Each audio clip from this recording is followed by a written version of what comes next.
اٹھو، ہمت کرو، نکلنا ہے ہمیں فوراً یہاں سے، خطرہ ہے یہاں اب۔ نمل کی ہمت بالکل جواب دے گی، گاڑی سے بھاگتے ہوئے۔ بڑی ہمت تھی تم میں، دل تو چاہ رہا کہ میں یہی چھوڑ جاؤں تاکہ تمہیں اپنی غلطی کا احساس ہو۔ نمل پر ابھی تک خوف طاری تھا، وہ چھپ رہی اجازت نے اسے گود میں اٹھایا اور گاڑی تک لایا۔ وہ جلدی سے گاڑی میں بٹھا۔ گاڑی نے ابھی کچھ فاصلہ ہی طے کیا تھا کہ ان کو چاروں طرف سے 3 گاڑیوں نے گھیر لیا۔ بھکتی ایک بسیدہ سے کمرے میں چپ چاپ بیٹھی، اپنی گرد اپنے ہی باہوں کا گھیرا ڈال سسکتی رہی۔ اسے نمل کی یاد ستانے لگی۔ کہاں ہو تم؟ نمل، آ جاؤ اپنی بھکتی کے پاس، دیکھو میں کتنی اکیلی ہو گئی ہوں، کوئی نہیں رہا میرا۔ مما جی بھی پرائے ہو گئے تو بھی کوئی کھو گئی مجھ سے، کون ہے میرا؟ کہاں جاؤں گی اب میں؟ دیکھ نمل، مجھے تیرا رب بھی نہیں بلاتا اپنے پاس، اس نے بھی اس زمانے کی ٹھوکروں میں بالکل آوارہ اور تنہا پھینک دیا مجھے۔ نمل، آ جانا کہیں سے تو، یا اپنے رب کو بھیج دے، اسے بول دیکھے مجھے آئے میرے پاس میری ماں کے روپ میں، ایک بار ہی آ جائے، لے جائے اپنے ساتھ مجھے۔ نمل، بولنا اللہ سے، کہاں ہے وہ اور کہاں ہے تو؟ نمل، کہاں؟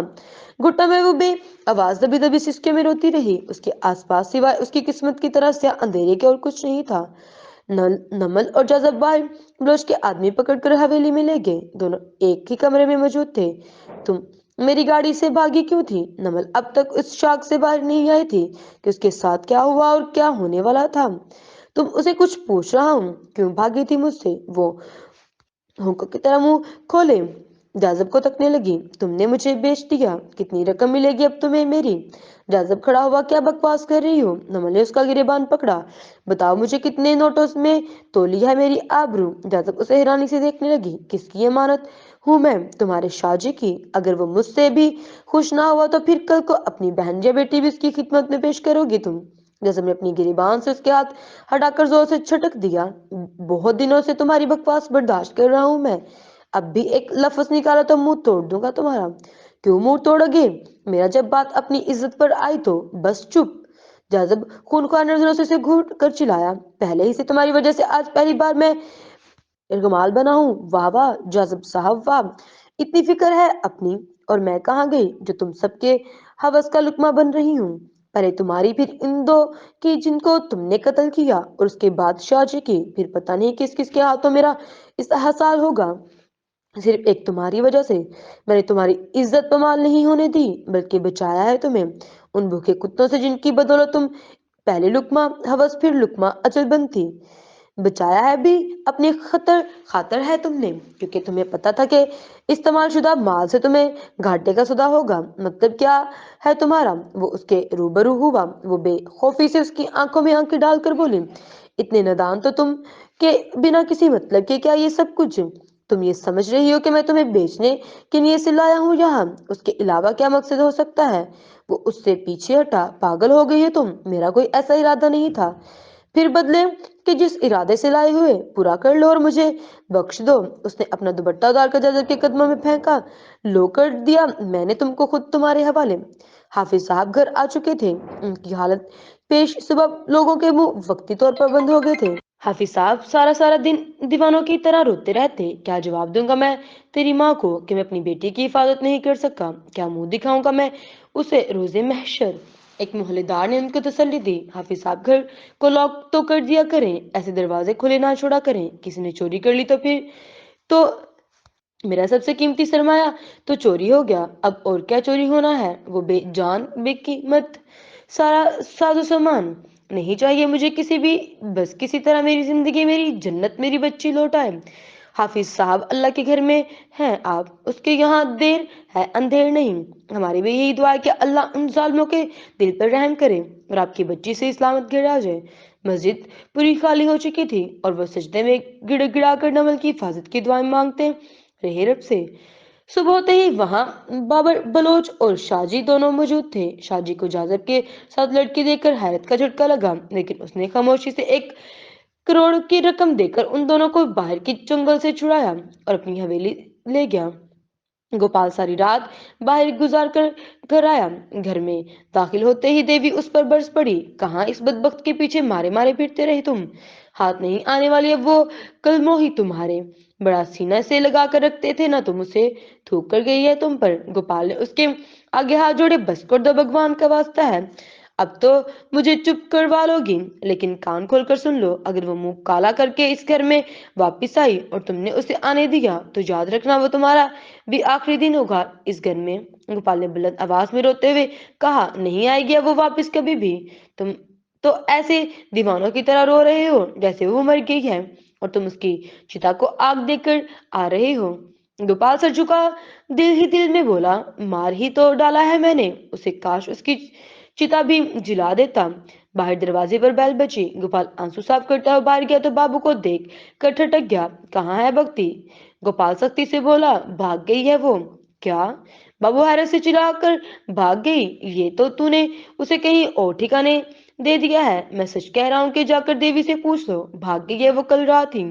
دیکھ چاچا، میرے ساتھ غلط بیانی سے کام نہ لے، تو جانتا ہے مجھے اور میں تجھے، تیری آنکھوں میں چوری صاف نظر آ رہی ہے۔ یاد رکھ چاچا، ڈھونڈ لوں گا میں اسے، لیکن اسے مل جانے پر تیرا حال بہت برا ہوگا۔ ایک ایک پل کا، ایک ایک دن کا بدلہ لوں گا میں تم سے۔ اب دیکھنا اپنا تماشا۔ بابو گوپال کو دھکا دے کر چلا گیا۔ یہ کون ہے تمہارے ساتھ؟ شاہ جی کے سوال پر جازم نے سر جھکا لیا۔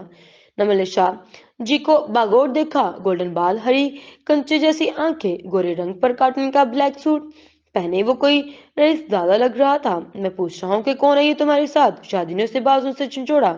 نمل کے زخمی لب کھلے۔ آپ کا مال؟ شاہ جی نے اس کی طرف دیکھا تو جو زخموں سے چور چور تھی۔ میں نے تم سے نہیں پوچھا، آپ کو جواب چاہیے تھا نا، میں نے دے دیا۔ اب یہ بتائیں کیا قیمت دیں گے اس کو آپ؟ میری قیمت تھوڑی کم ہوگی نا اب، کیونکہ مال کافی خراب حالت میں ہے۔ شاہ جی نے جازب کی طرف دیکھا۔ کیا کہہ رہی ہے یہ؟ کون سی قیمت، کون سا مال؟ وہ اسے گھور کر بولا، بکواس کر رہی ہے، تم اسے بھگا کر لائے ہو کیا؟ جازب نے نام میں سر ہلا کر کہا، نہیں، اٹھا کر لایا ہوں۔ کیوں؟ شاہ جی نے سوال پوچھا۔ جواب میں خاموشی تھی۔ اب لوگوں کو بہن بیٹیاں بھی اٹھا کر لاؤ گے تم؟ یہ گھٹیا اصول کب سے شامل کیا ہے تم نے اپنے دھندے میں؟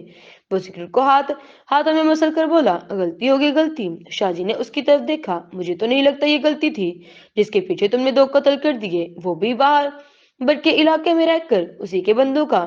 جذب کی آنکھوں میں اب بھی غصہ جھلک رہا تھا۔ قتل کر دینے کے ہی قابل تھے وہ، تمہاری جان بھی جا سکتی تھی نا، نہیں مار سکتے تھے وہ مجھے، پہچان گئے تھے۔ ہاں بھئی، بڑا نام ہے نا تمہارا، کمانڈو جازب۔ شاہ جی اپنا غصہ کنٹرول کر کے بولا، جانتے ہو اب یہ خبر اپنے پورے سرکل میں پھیلے گی کہ شاہ جی جازب سے مل کر عورتوں کا بزنس بھی کرنے لگا ہے۔ جازب غصے سے کھڑا ہوا، مجھے کسی کی پرواہ نہیں۔ شاہ جی نے نمل کی طرف اشارہ کیا، اس کی بھی پرواہ نہیں۔ جازب نے کن اکھیوں سے نمل کو دیکھا اور وہاں سے چلا گیا۔ شاہ جی نمل کے پاس آیا تو وہ تھوڑا پیچھے ہٹی۔ دیکھو لڑکی، آج سے پہلے اس نے کبھی ایسی حرکت نہیں کی، اسے کوئی پسند آ جائے تو وہ یہ نہیں چھوڑتا، یا اسے جس چیز پر غصہ ہو اسے تو بالکل نہیں چھوڑتا۔ اب تم پر اسے غصہ ہے یا؟ آگے وہ خاموش ہو گیا۔ خیر، شاہ جی نے اسے سر پر سے پاؤں تک دیکھا۔ تمہاری شادی ہو رہی تھی یا کسی کی شادی میں جا رہی تھی، یا پھر شادی شدہ ہو؟ نمل غصے سے بولی، آپ کو کیوں بتاؤں، شادی شدہ تھی یا ہو رہی تھی، یا شادی کے قابل چھوڑا نہیں آپ نے کرنی ہے کیا؟ شاہ جی کو ہنسی آ گئی۔ اب سمجھا آیا وہ تمہیں کیوں اٹھا کر لایا ہے، کب سے ہو اس کے پاس؟ نمل کی آنکھوں میں آنسو آ گئے۔ 4 دن سے واپس جانا چاہتی ہو؟ نمل نے بچوں کی طرح ہاں میں سر ہلایا۔ کون کون ہے گھر میں تمہارے؟ وہ قبول کر کے لیں گے تمہیں؟ گھر میں صرف میرے بابا جانی ہیں، اور باپ کے لیے بیٹی کا وجود نہ سور بھی بن جائے تو وہ اسے خود سے جدا نہیں کر سکتا۔ تمہارے بابا اس وقت کہاں تھے جب جازب نے تمہیں اٹھایا؟ وہ اس وقت نہیں تھے، ورنہ کسی کی ضرورت نہیں تھی کہ مجھے کوئی ہاتھ بھی لگاتا۔ شاہ جی دلچسپی سے اسے دیکھنے لگا۔ سامنا کر لو گی معاشرے کا، آپ کے ان سب سوالات کا کوئی مطلب نہیں، اب یہ سب سے پہلے سوچنا تھا، اور معاشرے کا سامنا تو کر ہی لوں گی، لیکن آپ جیسے درندوں کا نہیں کرنا چاہتی۔ شاہ جی اٹھا، تو میں تمہارے گھر پہنچا دوں گا جلد، زندہ یا مردہ؟ شاہ جی اس کے سوال پر ہنسا، زندہ سلامت اور باعزت پہنچے گی۔ باعزت؟ نمل نے شاہ جی کی طرف دیکھا، باعزت چھوڑا ہے مجھے؟ کیوں، جازب نے کوئی غلط حرکت کی ہے یا تمہاری عزت پر ہاتھ ڈالا ہے؟ نمل ایک ایک لفظ چبا کر بولی، آپ کے نزدیک کپڑے اتارنا ہی عزت پر ہاتھ ڈالنا ہوتا ہے؟ کسی کی بیٹی کو بیاہتے لباس میں دیکھ کر اسے اپنی وحشت اور ہوس کا نشانہ بنانے کے لیے اس کی 4 دیواری سے اٹھا لینا، پھر اسے واپس چھوڑ دینا عزت افزائی کا کام ہے؟ دیکھو لڑکی، جازب ایسا ہے نا، ہم غلطی ہو گئی اس سے، میں معافی مانگتا ہوں تم سے، اور وعدہ کرتا ہوں کہ اسی طرح گھر پہنچو گی جیسے یہاں آئی ہو۔ معافی مانگ کر خود کو شرمندہ مت کریں، کیونکہ اب مجھے پل کر کسی نے معاف نہیں کرنا۔